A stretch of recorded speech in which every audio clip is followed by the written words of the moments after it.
We'll call the meeting to order at 6:30, and Dan, if you would note the roll, I don't think you need to call it. We'll need an approval for the minutes from the August 7th, 2024 meeting. Move approval. For a second. Second. Any corrections? Hearing none, all those in favor say aye. Aye. Opposed? All right. Minutes have been approved. We have two appearances for the night. First appearance is Dana. I forgot how to spell it or say your last name. Paulus. I was close. Good. At 5206 Maywood Road, and here to speak on the issue regarding the intersection of pedestrian safety at Maywood Road and Nichols Road, right down at the bottom of the hill.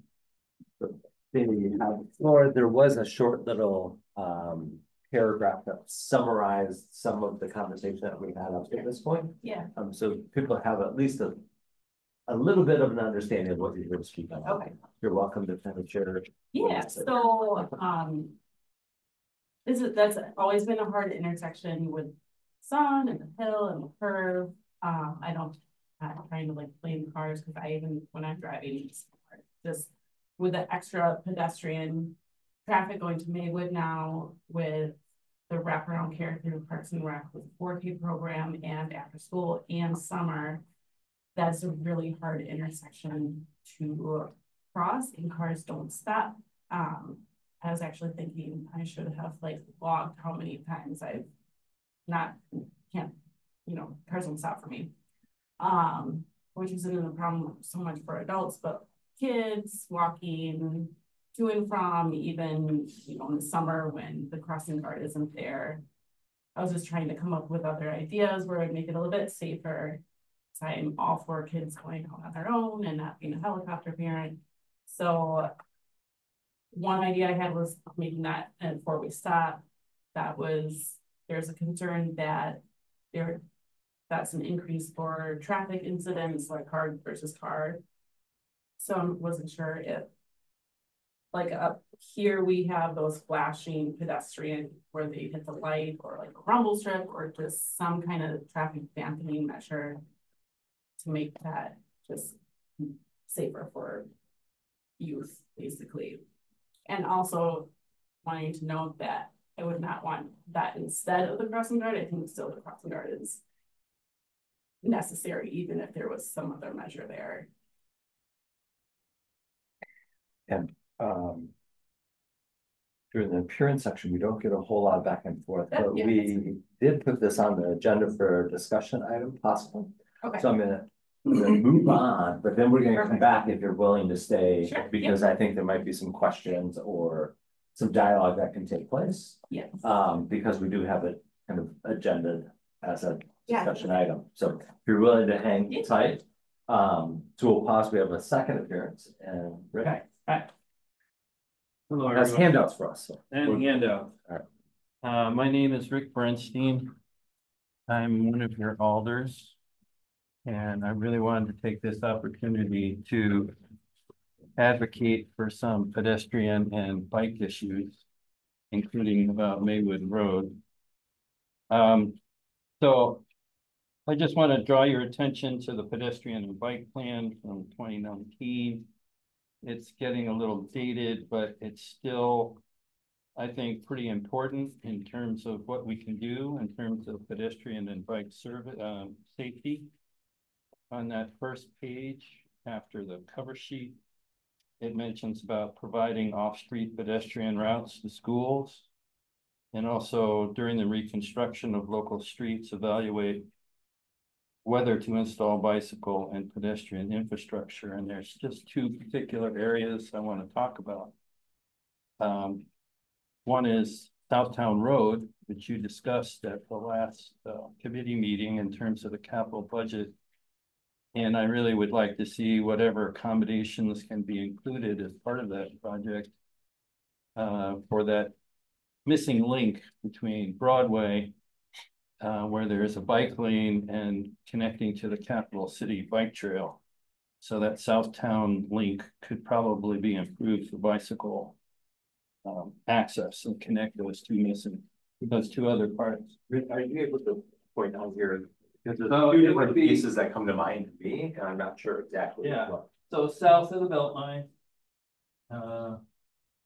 it goes past the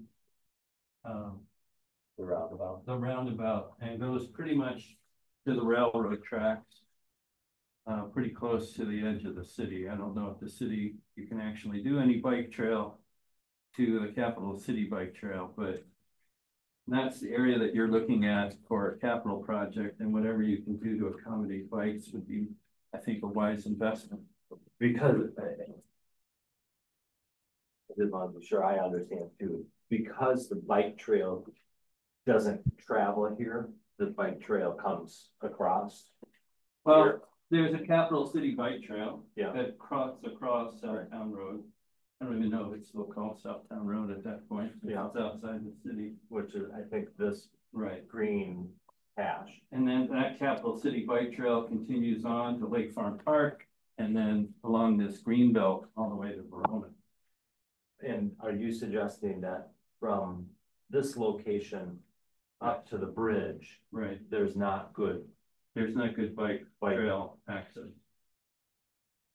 bike lane access? Black lane, excuse me. Because bike trail access would go to here, Right. Bike trail. bike lane, okay. Because Dan, is it correct? I haven't been over there in a while. That section from like Raywood up, there's no bike lane marking. There is no bike lane marking on the road. There is, I think, up to what would be Royal. There's bike lane to Royal. Bike lane. On the southbound side. Is there? So. I've only just noticed a sidewalk, but never any bike lanes. Yeah, where the bus stop is, that's where the bike lane ends, Really? on the southbound side. Yeah, so it probably There's goes nothing just this northbound. little stretch. And one of the things I mentioned with Rick yesterday when we were just briefly talking about this, I was getting the idea of like, I remember quite a while ago, there was some discussion about this section. And I was like, yeah, I think at that time there was, Chad, you might remember this too. Like there was discussion of like, oh no, people should be taking this bike trail where it crosses way back at the dead end of Winona and enter Winona Way is the true bike access point. And that was one of the reasons why they were like, no, this isn't the bike route. The bike route is this dotted line that goes like this and like that. Well, and so part of this was in a big improvement that was made in the last 3 or 4 years. And you probably remember when we put the trail crossing over the railroad. Like there Yes. didn't used to That be a was proper crossing. 2018, I believe. We did Okay. that. Yeah. Okay. Yep, down here. That was the big, and that was a very expensive part of this. I mean, I want to say that was every bit of 80 or $100,000. In that range, yeah. And, you know, now that we have that, contemplating actual trail perhaps would, you know, it's easier to contemplate. Right. All right, so that's Yeah. one section. I just wanted to point out, Okay. people know what we're talking about. And the other improvement I was going to suggest along that same corridor was a flashing rapid beacon at Royal Avenue, which would connect 2 bus stops for people who take the bus to that location to shop at Walmart and Goodwill. And I see a lot of people trying to cross there, and it's because it's a double lane on each side, it's sometimes difficult, especially with a shopping cart. And I know those aren't terribly expensive, but I think it would really help with pedestrian safety right at that location. But I don't recall, and Rick, do you remember, is at Royal going across the 4 lanes in the median? Is there a crosswalk that There's Versus- a crosswalk. in the median, then it has curb cut to be able to get across? And it's a striped crosswalk? I believe so, yes. Yeah, there's crosswalk there. There's a safety zone in the median.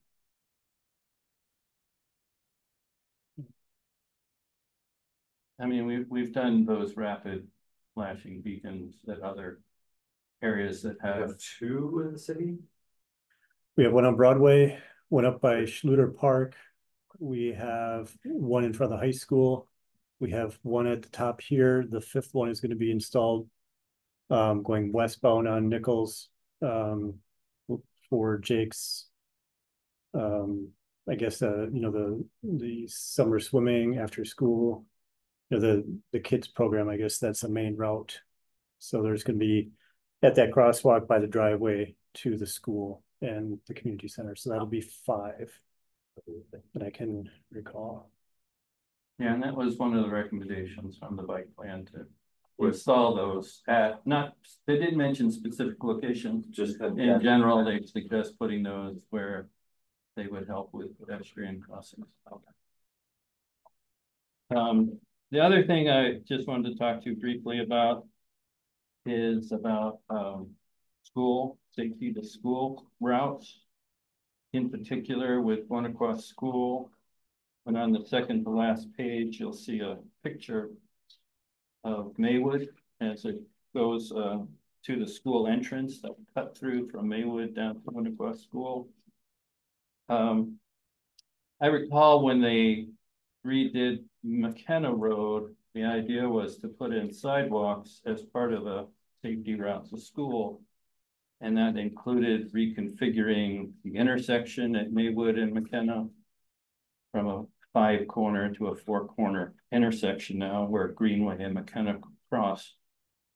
But also, it seems to me that the missing link there is from the intersection at Greenway and McKenna along Maywood or along Greenway. Now, Greenway has a striped lane. Yeah, I think it might be better to include a sidewalk there. And because there's very little parking during the day because of school, I see very little parking there. I live right across the street. Even at night, that striped lane could easily become a sidewalk. And that would, I would hope, go down to the school entry. And there's a path being built in Winnequa Park where the sidewalk will come up from Winnequa Park to the school entry. So again, there's this missing link of sidewalk from the Greenway and Maywood intersection, Greenway and McKenna intersection down to the school intersection, to the school entrance. That's this corner here. That's that corner there. And I think when we redid that 5-point corner, you know, remember, or tell me if I remember, Chad, I think you were on this group too. The decision was to go this way and not down this way, so they didn't have to cross the parking exit and entrance point for the school.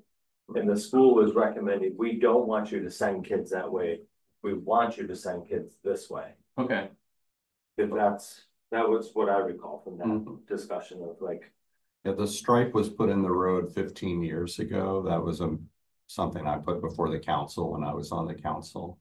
And because that was a affordable way to make it Do something. Something. But okay, yes, the long-term goal is to do something have a on sidewalk. But on Maywood instead of Greenway? I think it was from this cut to the corner. Because the plan does talk about some kind of marked or sidewalk trail striped from the Winnequa School to IHM, so along Greenway. Yeah, and my guess is, I mean, one could fathom this. Right. Yeah. Well, that would be good because Maywood is very congested, especially when school lets out. All the kids really flood the street there. And there is a crossing guard, but anything additional you could do in terms of sidewalk there.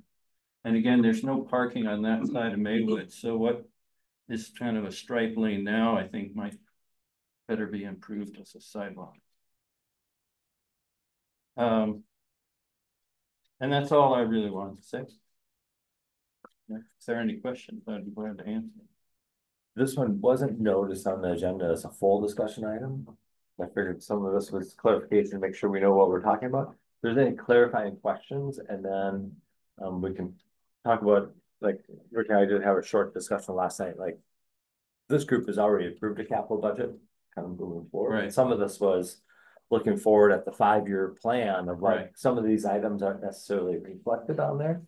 And so we might consider agendaing these items in the future for discussion, for consideration into the longer 5-year scope and plan. All right, but any clarifying questions for Rick? All right, thanks for your attention. Thank you, Rick. Thank you. All right, so we'll close appearance section, because I don't see anybody online, and no unfinished business, new business. Now we can go back to the discussion on Nichols and Maywood intersection. And this is regarding the pedestrian safety concerns, particularly at the one intersection. And I'll open up to Dan first, if you want to just kind of share a summary of some of what we discussed and get us kicked off, and then I'll open it up to the group. So the request was shared with Chief Cheney and Chief McMullen, police and fire chiefs. Their main concern was emergency response coming out of City Hall, immediately coming over the hill and having a stop sign, a 4-way stop sign. Another concern they had was traffic in general, maybe from the area or not from the area, coming over the hill. And there might be backups, and then having the quick slam on the brakes. Winter traffic, you know, snow and ice, again. I think their main concern was response time, and traffic safety.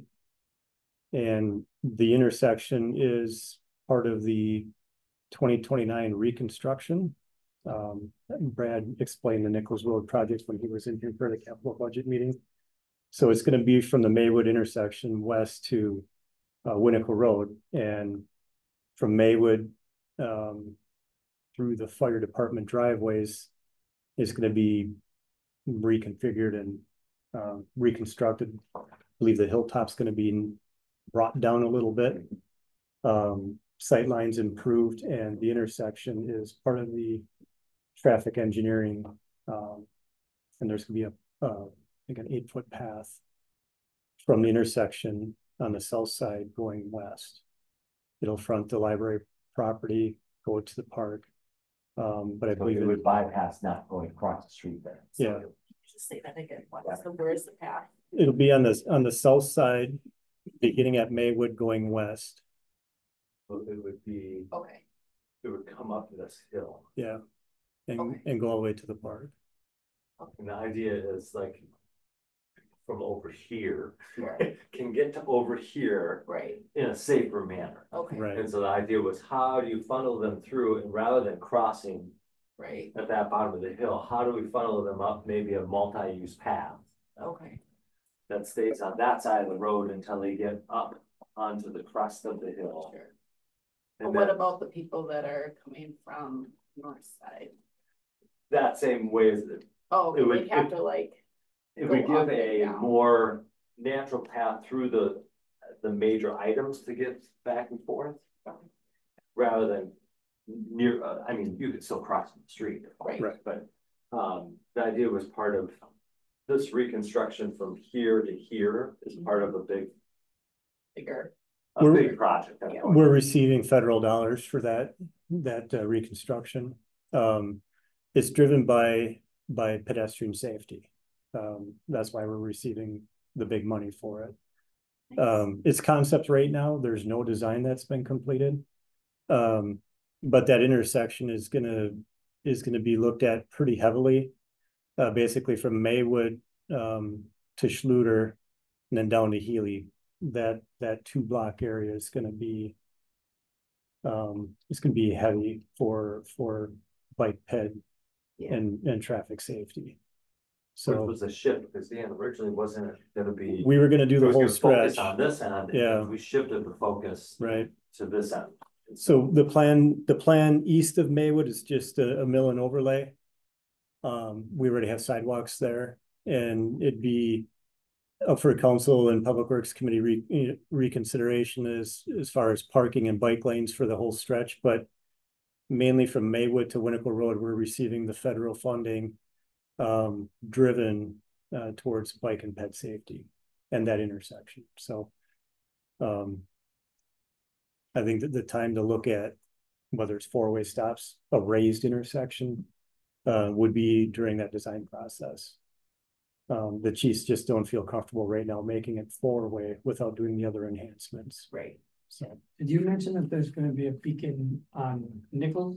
there's gonna be a beacon on Nichols, I think it's right there. here. There's that crosswalk right there that Mary approved with, unspent street maintenance funding, to help the programs, the school cross, or there's student crossing there, there's, the rec programs crossing the swimming pool, library. They have a special crossing there that, Jake had requested the beacons for, and it was approved. So I have a 6 and almost 4-year-old. My daughter goes to Winnequa and she goes to Maywood for the wraparound for the after school care. And I don't know if you guys know Jessica Rose, she's one of the Parks and Recs managers. She did mention that they were gonna put in one of the flashing beacons at the intersection that I was talking about, like, oh, this one down here. So when she said that, I was like, oh, well, that's strange, because I just. At Maywood, at Maywood and Nichols?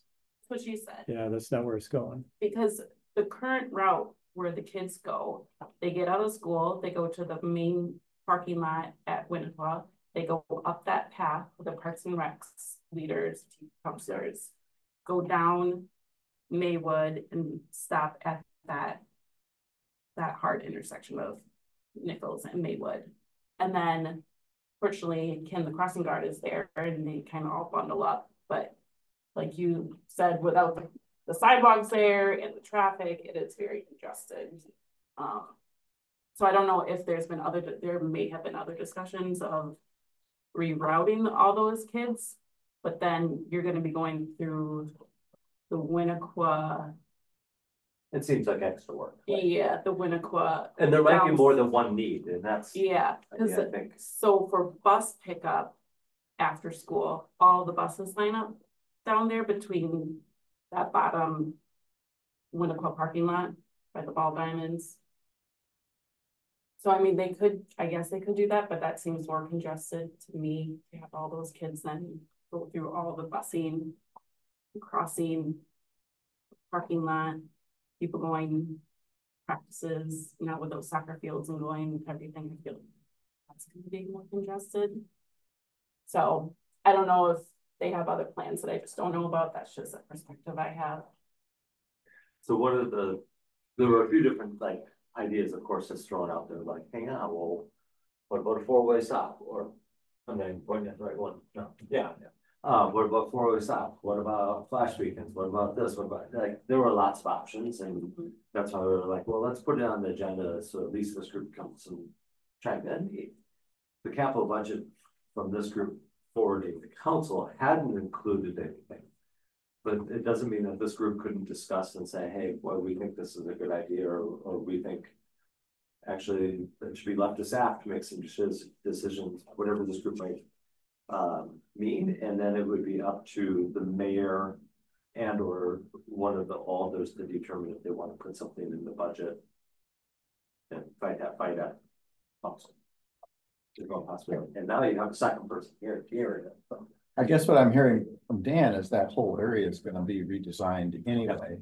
So the question is, can we get to the designers what the concerns are to see what could be? Oh, they already have those. Yeah, oh, they do. Oh, Yeah. for sure. Yeah. Yeah, this isn't the first time that's come up, that four-way stop. Okay. I mean, I've been here 13 years and I think that's been talked about at least my whole time here. Yeah. That intersection. But if you're saying have council look at it, I do think the public safety committee should get a review as well. Yeah. So the chiefs are heard. Yeah. So. Yeah, so one consideration for this group to kind of just talk through and get your kind of opinion based on what you've heard and what you've seen in different locations is the flash beacons cost about $10,000. installed. For the solar powered, For the solar. electric at about 6,000 to it, and then you have a monthly fee. If it's solar, you don't have a monthly fee. Correct. It might not, well, we'll assume it's always gonna be powering the battery and be working, so.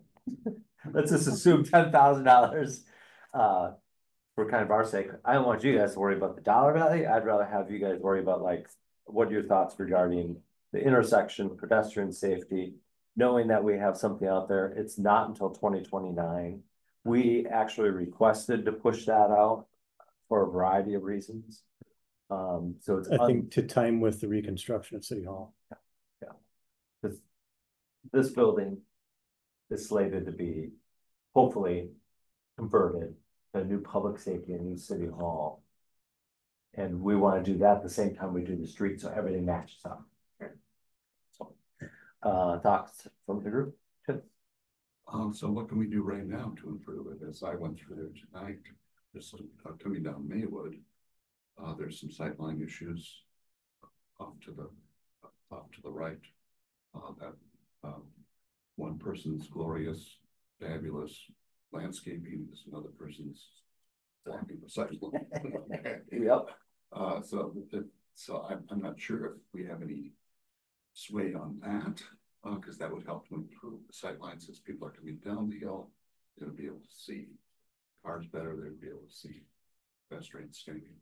That 1 yard, even when it's winter and everything is cut down, it's still hard, but definitely it does cause. Yeah, the city has a certain control over Right. how far the to meet that sidelines. Yeah, And that's part of our responsibility as a city, not a homeowner, right? Right. Like, if there are truly sightline Tell them it's issues, coming we'll make sure to give them your I like address. them a lot. For football days, you Yeah. just blow up man there. But sometimes when people realize that they're causing a concern, they're more than happy to make some changes. Yeah. So, you know, sightline improvement can be one consideration, which doesn't require this committee or city council to do anything. That's literally a staff level kind of decision making of like where those things kind of fall. And if there's bigger issues, they can work with us to help get that addressed. Any other items that people would want us to consider? Chad? well, I mean, perhaps the council would consider amending the budget to put in this beacon, because given that it's a 5-year plan delay right now, that would be the kind of the best case scenario. Things don't tend to happen sooner. Yeah. So, you know, that would be a way to provide something which would certainly be able to continue to be used at that intersection once the improvements are made. It certainly could be repurposed somewhere else if that intersection Yeah. no longer needs it. Ask if can they be moved around, or is that a big cost? I believe the solar ones are easily movable.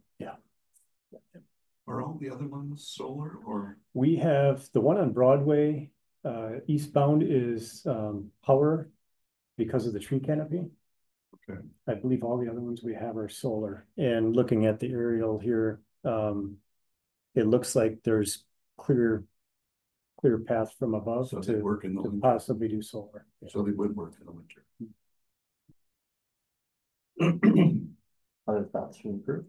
So if it's something that you want city council to entertain, you would have to bring it up as a capital budget amendment, and I believe it takes $2. So that Unless the mayor included it. so probably a committee of the whole, the night I present would probably be the time to bring it up. Yeah. And then when you put it in there, does it get its own priority, like the rest of the items in the capital budget have a priority? If it's approved by council, then it becomes a project. Okay. Then it receives funding. What we approved here at the group last time, you remember we approved what, 4 million? 8.6 Yeah, million. We approved Nine it. million. We approved 8.9. Yeah. In total, we're trying to do 3 million. Right. And from what I understand, the mayor cut a lot from our budget. We just don't know what it is yet. We'll find out when it goes to committee of the whole. So, And that's the time where like right, the shuffling starts to happen of Right. like, okay, we're really trying to keep within a 3 million capital budget. were there items that were cut that council members feel should be in there, and if so, how are we shuffling that deck to make that work? This is a lower cost item, so I think it's a little bit easier to, Right, in the grand scheme of things, $10,000 is easier to work with than a $1 million project, so, and this is easily a savings from some project, right. usually can get you something like this. Isn't there a little bit of departmental discretion that goes with these things as well? Yeah. With a traffic beacon? Well, it's public works. Oh, absolutely. I think that's some of like what's going on with the parks, and they're advocating based on their programming and the number of kids are moving from point A to point B. Our understanding is it's going to one location. It sounds like there might have been a different conversation of maybe there's a shift that we're not aware of, and maybe they talked about moving it down there. As far as I No. know, the mayor okayed the That one, one, but west of City Hall here. So it's a combination of the school, the parks. No, just the Park and Recs program, the summer Well, programs they have. So, Nothing related to the school was part of the discussion. but it's students who are going through there. I understand what Yeah. you're saying. There's students that are going through there. They're going to a park and rec event. And they're crossing public works stuff. properties, so Yeah. that's speaking. Sounds like it maybe could come from several different sources. In the end, because it's a general fund, general obligation note, it all comes from the same pot. So, yeah. Yeah. It'd But be it's a their- lower cost item that Right. it might be approved and happen much quicker, and it might not necessarily need capital stuff. Well, I guess what I'm saying is, doesn't necessarily have to go to council. Not necessarily. Well, to amend the capital budget, yes. Yeah. If we want to put it in the capital Yeah, budget, but if we're, there might be some advocacy taking place behind the scenes that it might become a staff initiative, like the one west of City Hall. Right. And that request came in after we had all of our bidding done for street maintenance. I have a balance remaining that I'm waiting for a mastic patching price to come in. We are using that money to do a bunch of surface patching on 20 Oahu Trail, Arrowhead. Because I believe, I don't know for sure, that project is delayed once again. So when you look at all the pink marks out there, that's us coming through and doing some Band-Aid repairs this year yet. So there's not much left in the road budget this year because we're doing that patching, waiting on some mastic patching price for Femrite to get some of the newly spalled areas. And then the 10,000 for the solar, our rapid flash vehicle. So this year's budget's pretty much done. Yeah. And there were some other building associated costs that were not necessarily planned for, so there wasn't a lot of leftover project money that there sometimes is. I don't know if the finance director wants me advertising leftover balance, but because at the end of the year, when projects are done, they put all that money back into a pool and it impacts the borrowing for the next year. So we had the Tony Oahu Bridge and wall project last year because we did that project in-house after the two bids came in higher than what we budgeted. We have a significant balance there, but I don't know if they're planning for that money to be used somewhere else.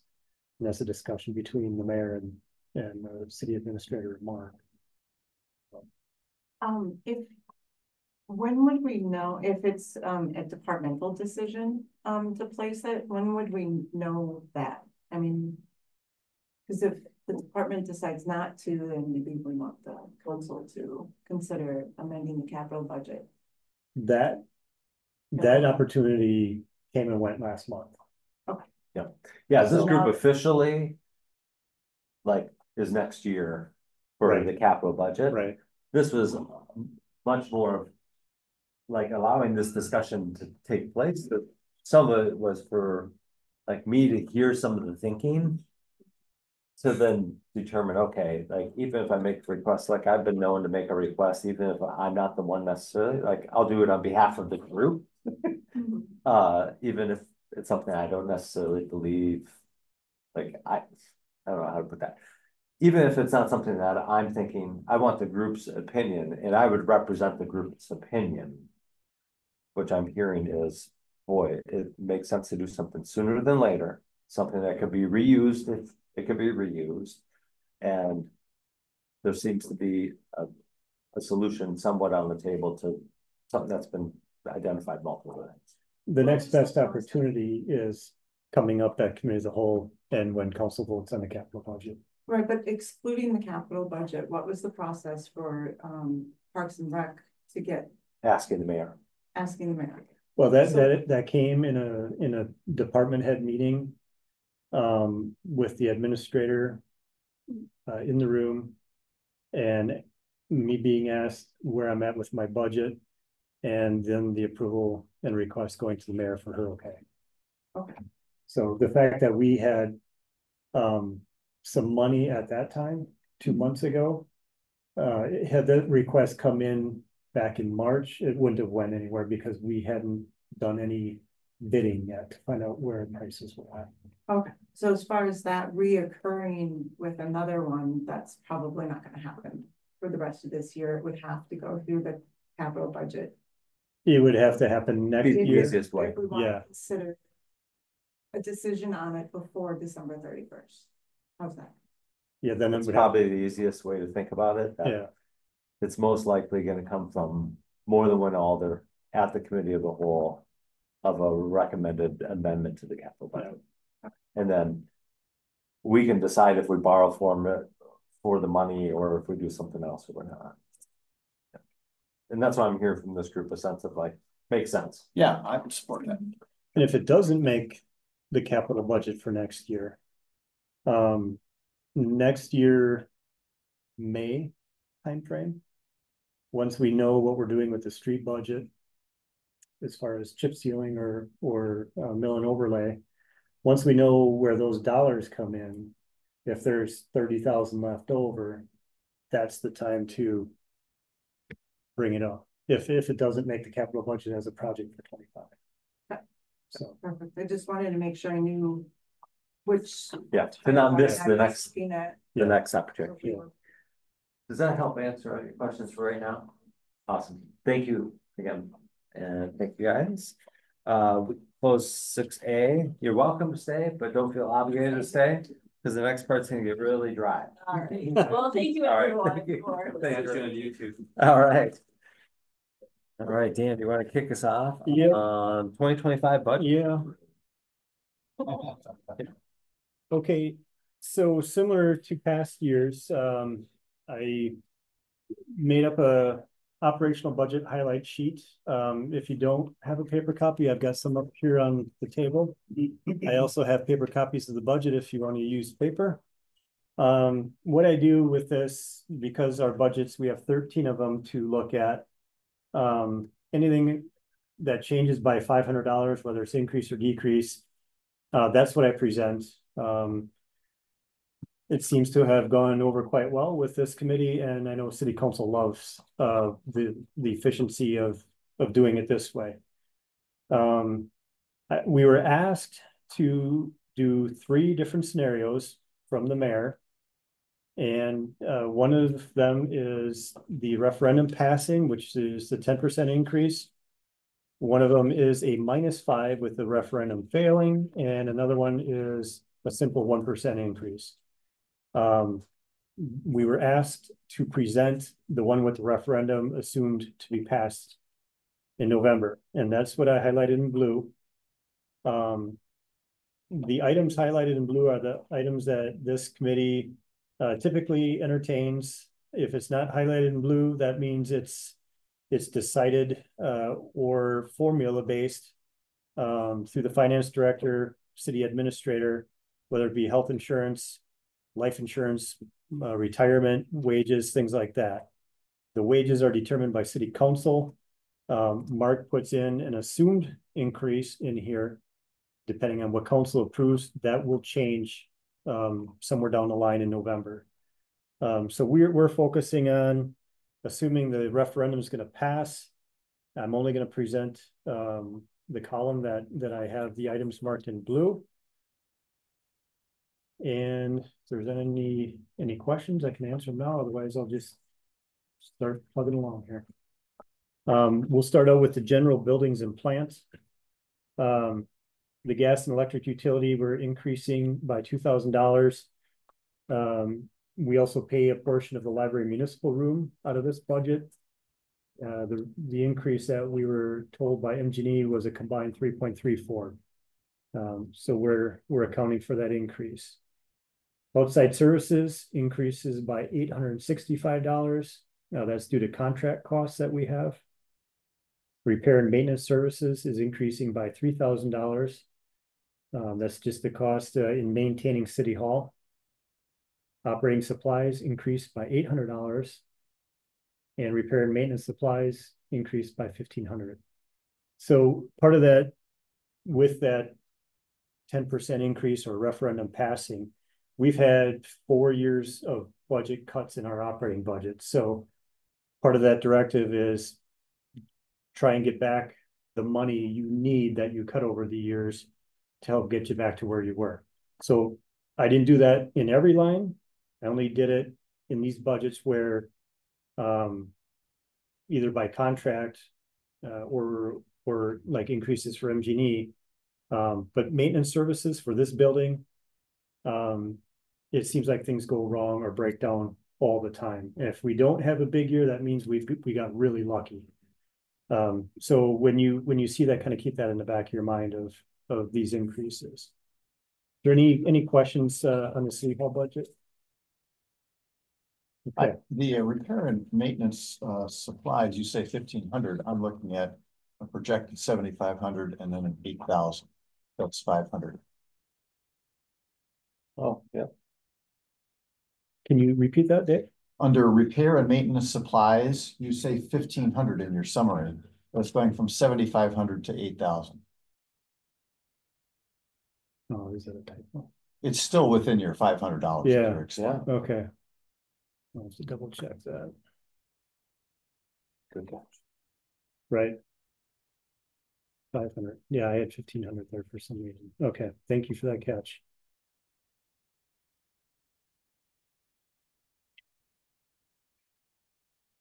Okay, thank you. Anything else for that budget? Okay. Next item would be the Public Works Administration. That's one of the small budgets that we operate out of for outside services, the MPO, things like that. Our outside services, I'm increasing that by $650. That's for engineering that we have our engineers do that we don't have it allocated for a project. And a few times a year, some of these things come up, and it could be coming from this committee, where we have them look at an intersection. And the example here would have been the Springhaven Monona Drive, where we're looking at that pork chop, possibly a one-way street in conjunction with the development. So Strand was looking at that, and when the time comes, we'll bring that back here. Right now, they're nowhere ready for us to bring anything forward for that. But that's a good example of what gets allocated to that outside service. So, any questions on that administration engineering budget? Okay. Highway and street administration, we didn't have any significant changes for that budget. So the next one would be the shop machinery and building budget. The gas and electric utilities there increases by $700.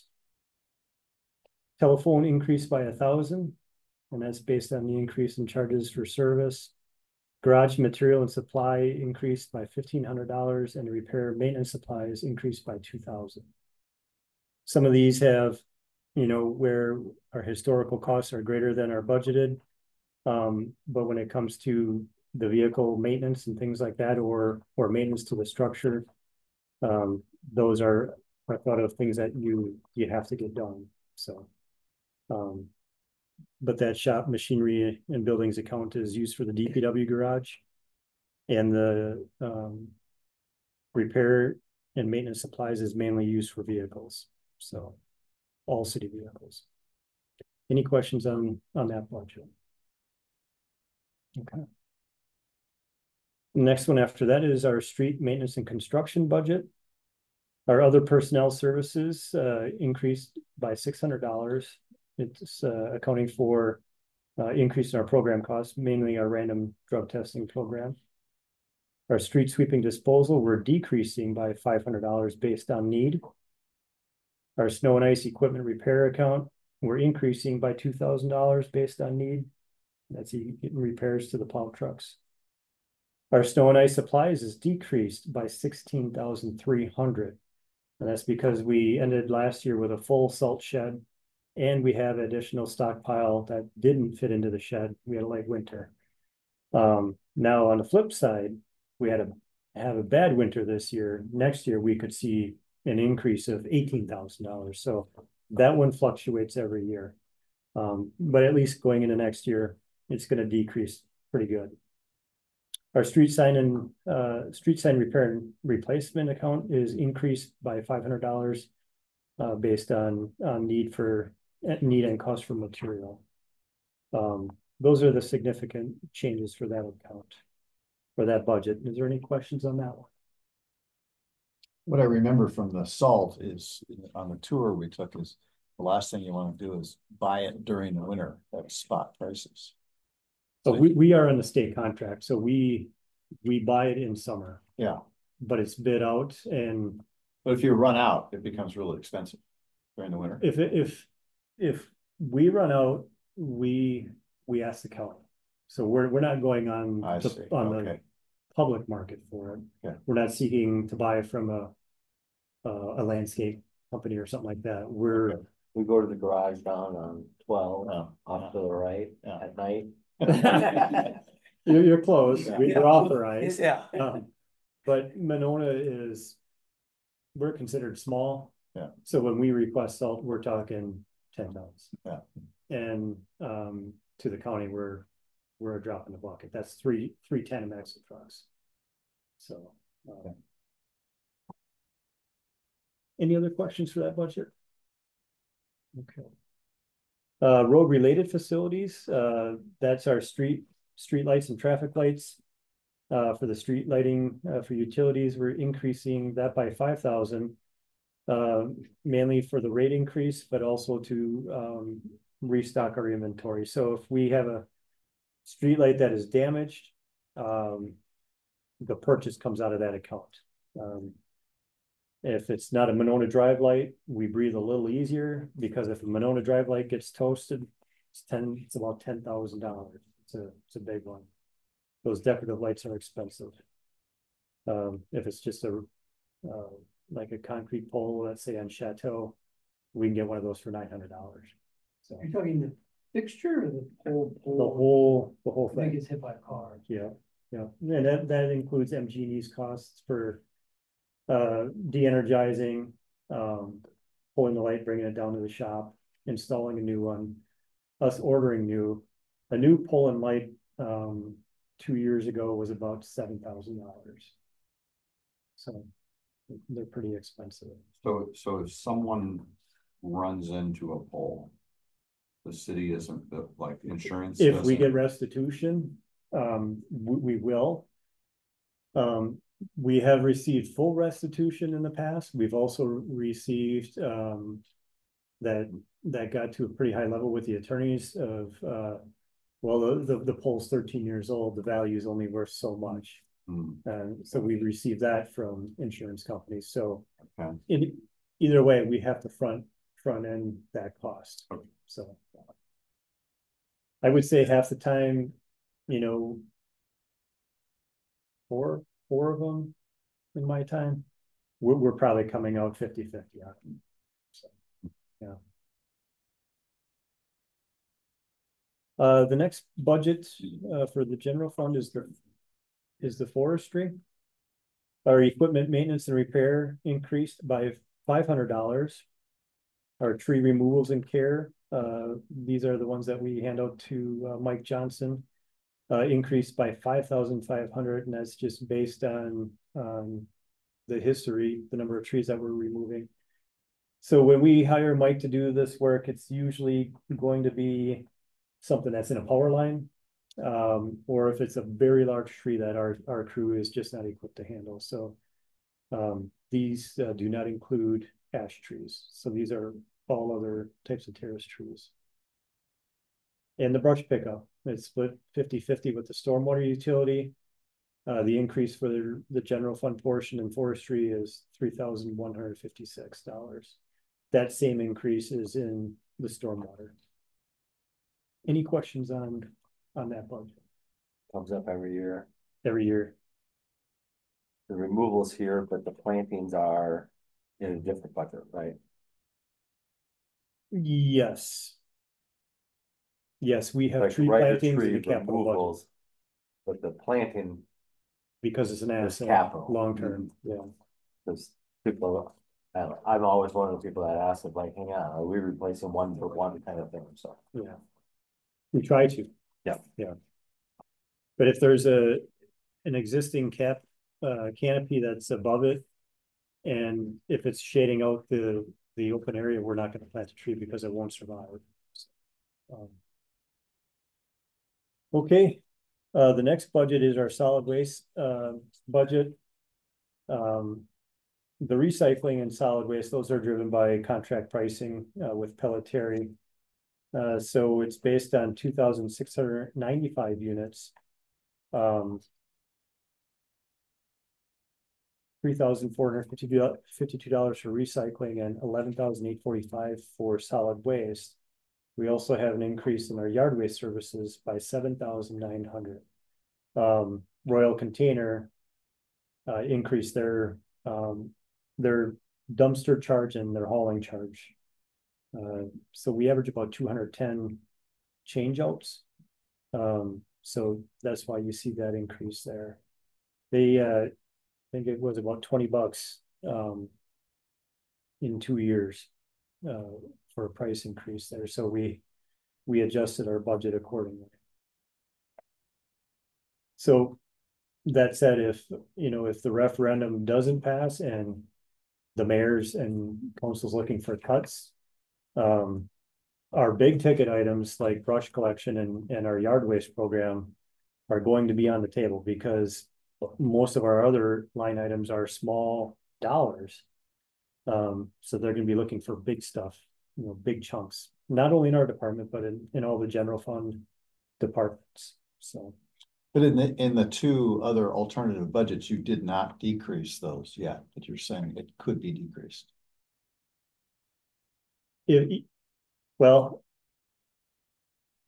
when I did the -5 and the 1%, that -5, Mark, our finance director, has it formula based. So whatever number you pump in the line, when it comes to that -5, I nickel and dime the lines to achieve the -5.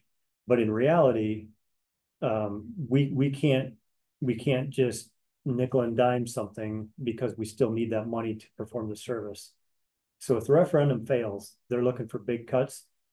Our big cuts are not going to come from this -5 column. They're going to come from brush collection or the leaf or the yard waste program, things like that. Yeah.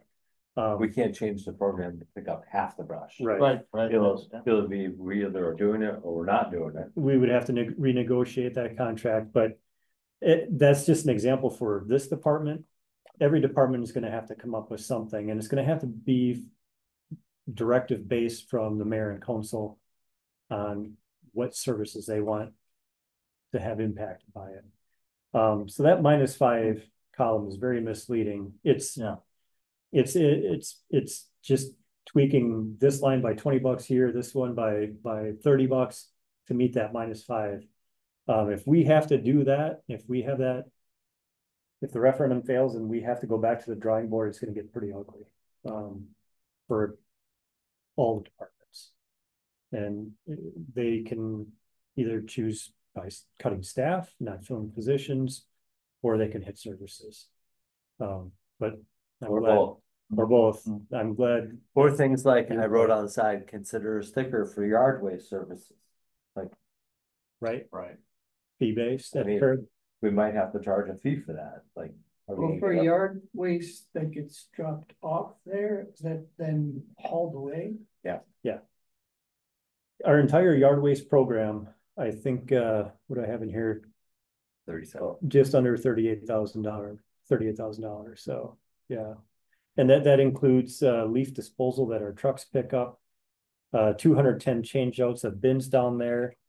Purple Cow receiving it. So it's all encompassing. I mean, in the grand scheme of things, it's a fairly cheap cost to get rid of yard waste in Monona. But it would be a service that's definitely gonna be impacted by everybody if it goes away. But we'll deal with that in November. Yeah. You know, to see what happens with the referendum. Well, and something like the brush, that's like an annual contract? We have a 3-year contract, for 4 collections a year. So if we cut that, we'd have to go back and renegotiate with Barnes and get that reduced. You know, it could be down to two collections a year. And can you do that in the middle of a contract cycle, go back? They're gonna try. Yeah, because we just signed it, this is their first year or second year, so we have one more year, Yeah. but. Yeah. Yeah, we'd probably fight to get out of it if we have to. Reducing to 2 per year may not reduce the volume. Well, it should reduce the volume because we have size limits on the piles, Well, that's true. so. And why did the recycling service go up so much? It almost doubled. We don't have the rebate program anymore. Okay. Yeah. Yeah, that went away with, well, we were informed, nobody wanted to participate in that program. None of our local providers. So when I was writing the RFP, it was essentially taken out. But I believe they are gonna be pulling that out of the general fund, going into the next year. It's gonna be fee-based on your tax bill. As part of making the budget work for next year. There are a whole bunch of things they're considering at the top, so. One of the things you can do is you can put refuge collection. Special tax on your tax assessment rather than. Right, And we've tried to avoid all of those items up to this point, but now we're getting with the desperate times of. but that cost also has to come back out of your tax. Yeah. So they remove that cost out of your tax. According to state statutes. So if they make it fee-based, then they have to pull that cost out and not tax you for it.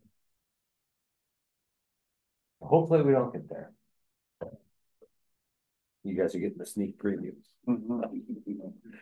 And I mean, I'm trying to tell you the best that I know, but I think, the November election is gonna, it's gonna decide a lot of things for the city, so.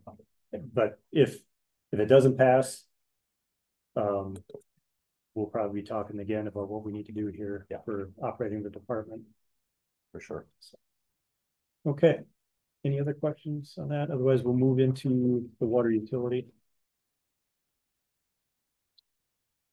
These are enterprise funds and they're not part of the general fund, so the 3 utilities, you know, they still make us do the 10% -5 and 1%. But these are all supported by rates that are charged, so they're not held to the same standards with levy limits by the state. So, but we still try to follow the same guidelines. In the water utility, our pumping expense for power purchase increased by $4,000. And that's due to the 3.34 rate increase. Water treatment expense increased by $500. The maintenance of reservoirs and towers.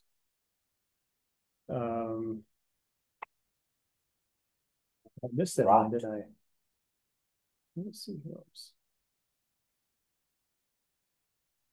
Yeah, that one dropped by 11,000. Okay, I did have that on Is there. that the painting? That was the required inspections that we had to do this year. We don't have that obligation or requirement next year, so we're dropping down to $6,500, $11,000 decrease, so.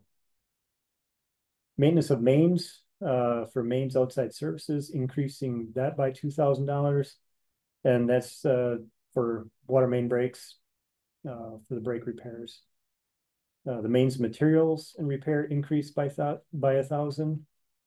A lot of that is just due to price increases for material costs. Things got a lot more expensive since the COVID 2020. Maintenance of services, that would be maintenance of outside services. That's for your water shutoff valve. That decreased by $1,500 based on need for contracted assistance.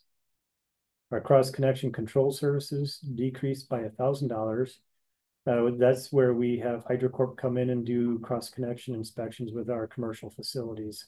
And that's an NR code, part of the state statutes. Service and materials and repair decreased by $1,000. Our maintenance of meters is increasing by $1,500. That's for our large meter testing schedule. Meter annual software and fees increased by $5,000 based on contractual increases for the Beacon meter system fees. So the meters that we put in 2021 with the fixed system, those initial fees have now gone up twice on us. So this line accounts for those increases. And are we stuck with that software provider? Yes. So they kind of have us over. They have us over. Yeah. Yeah. But there is a good benefit to that. I mean, the people love the monthly billing. We have a good number of people signed up for Ion Water where they're monitoring their own account. The ability to address leaks instantly. Our staff is watching that. We make contact whenever we see something new pop up. So I mean, there's a really good benefit to having the fixed base system. So Have you seen improvements in the software as the cost goes up, or is it still doing the same thing it was when it was cheaper? the initial problem we were having is the antenna had a lot of blind spots. So we ended up extending a cable from the meter to the outside of the home, and then a lot of those signals we're now getting through. I think we have 4 fixed base antennas around the city. I think we were initially planning for 2. So we had a big dead area up in the north end, up in your area. And then we had a big dead area over in your area. So we added two antennas to capture all that. So you don't have to drive around to collect this data. It's just constantly. There's only like 30 accounts that we might have to drive by and get. But otherwise, I think it's 2,900 meters, something like that. I think I have it written. Yeah, it's pretty amazing. Like it's live. Yeah. Kind of collecting data the whole time. It's pretty fascinating. Yeah, if you don't have Ion Water, I suggest, you sign up for it and get the app on your phone. Set an alert. If there's a certain amount that is being used that's above your normal, you can set an alert for it. It's pretty nice. And you don't, I mean, you're paying for it in your rates, but you don't have to pay for it, especially on your own through your credit card or something like that. The city picks up that tab. So. The city of Madison uses that system. My office, I was watching that, I got an alert on Saturday night. Looked at that, turned out one of my secretaries had got by the office, had to go to the bathroom, flush the toilet, and it showed it. Yeah. I mean, it's like, yeah, again. Right? Last year, oh, wow. But it's that's yeah, it's pretty nice. Yeah. And that's good to hear that you saw something like that was like a gallon. So Let's see. Administrative and general expenses. Certification and education, we're increasing that by $2,000, and that's to send 2 of our new operators to DNR classes to get certified.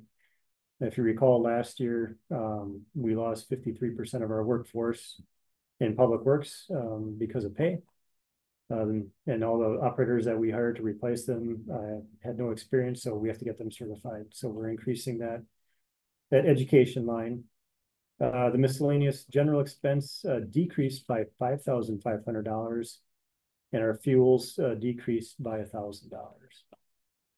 Is there any questions for the water utility budget? Okay. Next one would be the sanitary sewer.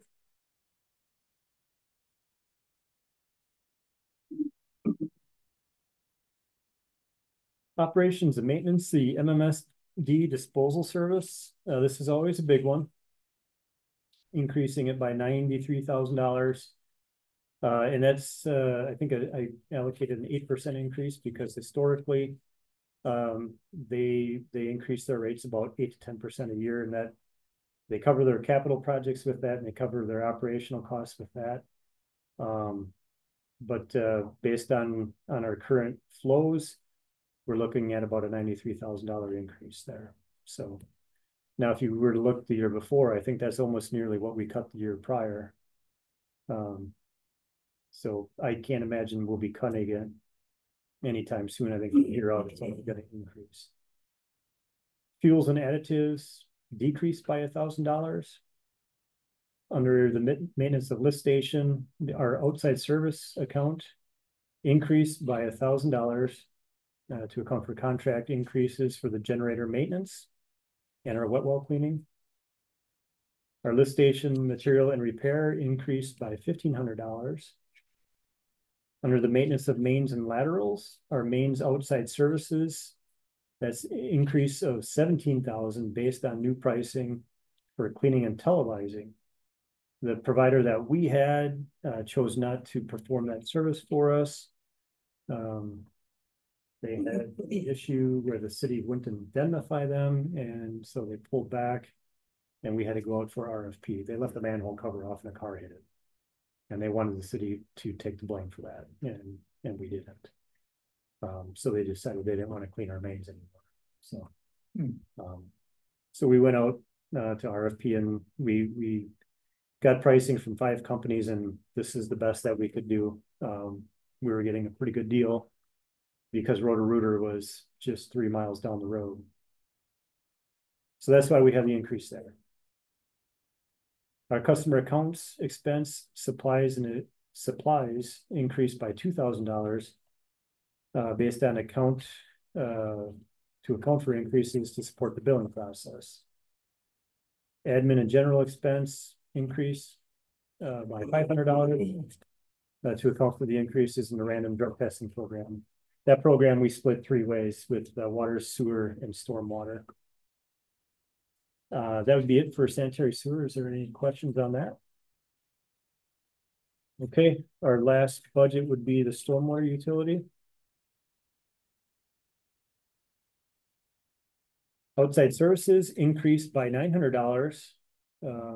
There's an increase that we had for the Clean Lakes breakfast, and then a rebalance of the cost share for the random drug testing program.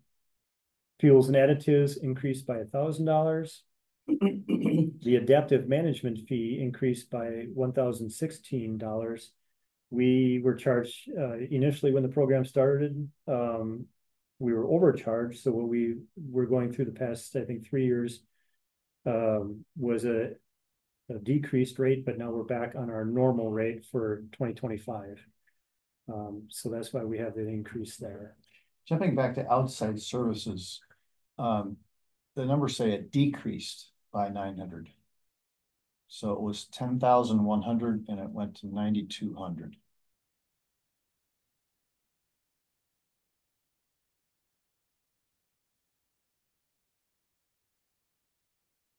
Good catch. Thank you. But what's interesting about that is that random drug testing program did go up elsewhere in this report, so I recall. Yeah, we have a new provider there, but previous to this year, we were not allocating costs to the stormwater utility, so we are now. So that's why we rebalanced it to include some of those costs.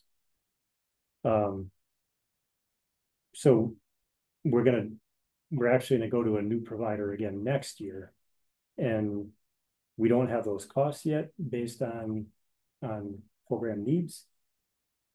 So we would readjust those in 26. So you would change your explanation here about the Clean Lakes breakfast.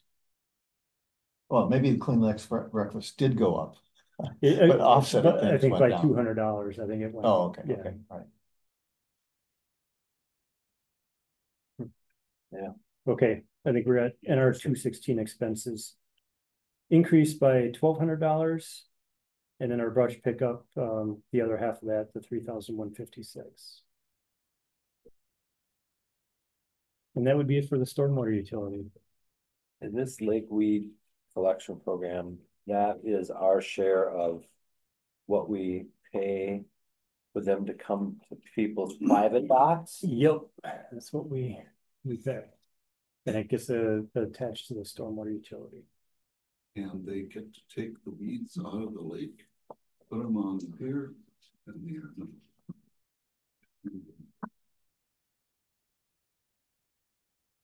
So it's any homeowner putting it on private docks, not the machine putting it on docks. No. Selecting it. Yeah. Similar to like a brush pickup. Yeah, Yeah. yeah. Brush pickup You for can the let it lake. compost in the lake, Yes. or they pick it up.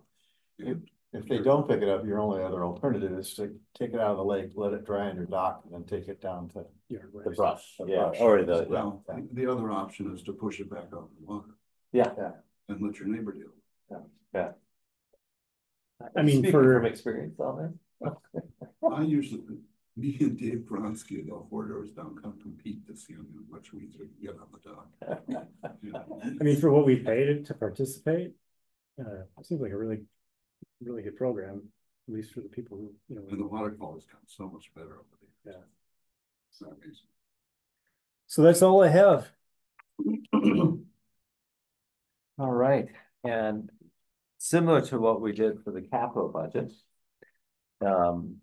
It'd be nice for us to have an official recommendation from this group to the city council regarding the budget as presented. Right. Unless someone wants to change it. Right. You're looking for a motion to recommend the approval of the budget to the city council. Yes. So moved. All right, is there I'll a second? second that. Perfect. Any additional questions or comments or concerns? All right, hearing none, all those in favor say aye. Aye. Opposed? Thank you. I know these are, this is often very dense material, so thank you for sticking with it for sure. Dan, items to highlight from the operations report. Boy. Yeah, This was a busy month, trying to get all this done. I was going right up into the deadline you guys were getting emails after I sent out the packet, finishing this up. Not a lot going on for the month of August, mainly wrapping things up. We have our lift station project going on right now. Mainly at the Midmore pumping station. They're transferring up to the Winnequa Road lift station, which is right across from Mary's house. They ran the force main down at Midmore. And when they ran that force main, they went through a private property sewer lateral, which caused a backup in a basement. So the contractor is working with the homeowner and making things right, but that's on the contractor. And the odd thing about that is they even what's called pothole, they expose the sewer lateral prior to, but they still hit it. They went right through it. I guess the good news for when they get in front of Mary's house is that force main is only 40 feet long, whereas this one down here was almost 1,000 feet long. And that was a contractor. Yeah. Who went through it. Yeah. other than that, that project's moving along nicely, that lift station project. That's probably about it for highlighting. Earlier, I mentioned that, our crew is doing some surface patching on Tony Watha and Arrowhead. We're gonna get that done here before the end of fall. Actually, we're gonna try and get it done before the second week in October, because usually by that time we have the leaf trucks out, so. That's the main focus right now. And so the crew is doing that work, the patching, or a contractor? We are, You are, yeah, okay. yeah. We have a very small roller. We have the capability to do small patches. But the work that we're doing here is a Band-Aid, so it's probably better, more cost efficient for us to do it than to hire a contractor. Yeah. Because it's gonna get pulled out in a year anyway. So the goal is to get through winter, get through next year. And what we're doing is basically surface skimming, hot mix asphalt over the existing alligator cracks, pothole areas. And that should suffice for the next year and a half. So Mary was looking for ways. If we did delay the road project, how could we get through and address some of those areas? And that's how we're gonna do it. So I'm not aware if she pulled the project yet. I'm assuming she did. From 9 million to 3 million, I think she probably did. Yeah. Because that project itself was like 3.1 million. Yeah. So I have a feeling, she probably kept in all of the projects that we have that are receiving federal funding or grant funding. I have a feeling she might have cut everything else. So. But otherwise, that's all I have. Who writes this report? Do you write this, or does Jeff write this? I get Jeff emails me every Monday of the work they did the previous week. So I kind of keep it in a certain email folder. So at the end of the month, as I get the packet ready, I put together this report. Yeah. And then, I do have enough data for that other summary, the numbers summary. My goal is definitely to get you that every quarter. But numbers trickle in after this meeting for the previous month because of billing and things like that. So the goal there is at least to show you that snapshot 4 times a year. Which is, I don't know if you guys like that or not, but it kind of shows what we do numbers wise. So, and I think Jeff enjoys actually putting that data together, because he can also show the crew, hey, this is what we do. You kind of see the end result. Yeah. So. I have an editorial on this topic, and the referendum is, I've now toured Public Works building twice with Jeff, and I see all the work here and these reports, and I just wish more Monona citizens voting for the referendum knew how much work you guys do yourself, keeping costs of contractors. You're really creative. The auto maintenance and truck maintenance guy, amazing. It's amazing. Yeah. And if everybody knew more about how you're already keeping costs down, I would hope that they would be more open to the fact that costs are going up and we should improve them. Yeah. We used to have the capability to do a lot more concrete work, but we lost our entire concrete crew to Verona.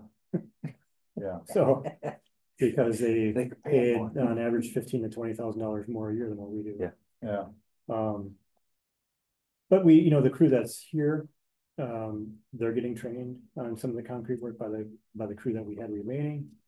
But where we can do the work ourselves, we're going to do it ourselves. Even if we have to go rent a piece of equipment, we're going to try and do it. It's amazing. Yeah. So. And you said all positions are full. It was 53% turnover last year. Yep, we're full. We have a really good crew. They're eager to learn. Got 2 women on the crew, and they are phenomenal. And I'm calling them out, especially because they are women. They've done the recent pavement marking in town. Carolyn, who we got from UW, she was experienced in all heavy equipment and concrete before she came here. She ran her own concrete crew. And Chelsea, who is new, no experience that we hired last year, she is learning so quick. She wants to dive in and learn everything, so, you know, it's nice having varieties of background, and it's nice having new people learn from the more tenured people. And it seems like everybody's attitude and enthusiasm is kind of meshed, and it's a really good group right now. What's the size of the department? We have 4 street operators, 3 utility operators, and then Ron, our mechanic, and then Sean in the right-of-way program. He does the diggers hotline locates and manages the permit program. And then Jeff, he oversees the daily operation. It's not many. It's not many. But as far as the street crew, we have 4. Yeah, 4 people that do all the work that you called out. So when you think of like all that creative stuff of like, oh yeah, we can patch that and do that. Rebuild that curb over there and Yeah. Yeah, put in the rapid beacon over here. yep. Pretty amazing. All the when you tree think of, trimming. like, Yeah. okay, that's a really small crew. Yeah. Put them Yeah. all in the back of a truck and drive them around. I mean, Work on holidays. Are they hauling out garbage on Monday From the shop? from around the city? I don't know, we could see in a truck go by. I know on occasion we haul yard debris. These are garbage bags. might have been Parks and Rec. Maybe it was. Yeah, Parks and Rec, I know they do that for the parks. My crew, we will do the trash cans, I think on Mondays. And sometimes Fridays, you know, from Monona Drive in Southtown. I mean, it was Monday, Um, but they went on the Labor Day, right? Yeah. No, we were here. Yeah. So if it was Monday, then it would have been Jake's crew, Parks Department. They don't get any time off. No, they don't. No, They could be out mowing. I know. on Sunday afternoon. yeah. Awesome. Any questions from the group? Okay. Next meeting is October 2nd. And we need a motion for adjournment. Second. All right, all those in favor say aye. Aye. Opposed? All right, meeting has adjourned. Thank you, everybody. Thank you. Good preparation for the meeting. Yeah, Thanks. it's always makes it so much smoother, doesn't it? Like,